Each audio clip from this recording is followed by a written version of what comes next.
Өңірде 25 желтоқсаннан бастап карантин талаптары күшейтіледі. Өйткені күн сайын қауіпті індетті жұқтырушылардың саны 10-нан 17-ге дейін өсті.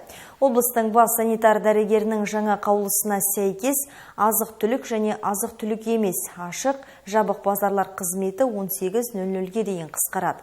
Сауда ойын-сауық орталықтары, гипермаркеттер, супермаркеттер 22:00-ге дейін ашық болады.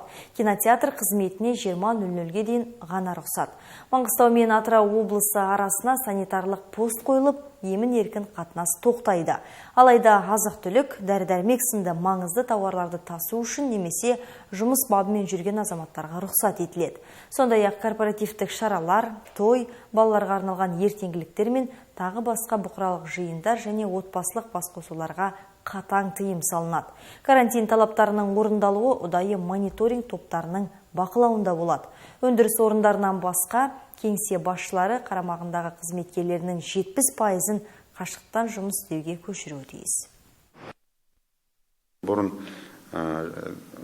той, садақа беруге тыйым салынған болса, енді қатаң тыйым осы мына жаңа жыл келатқан ескере отырып, балаларға арналған шыршалар, корпоративтік кездесулер, жаңағы мекемелер жиындардың бәріне тыйым, қатаң тыйым салып, ол қатаң бақылауда болады. Және де мына өзіміз айтатынымыз, мына туризм саласына қызмет көрсететін мына ол қонақ үйлер, хостелдар, отельдердің жұмысындағы бұрынғы ұқсат 70-80%-ға шейін берілсе, бүгінгі таңда 50%-ға шейін қысқартылады.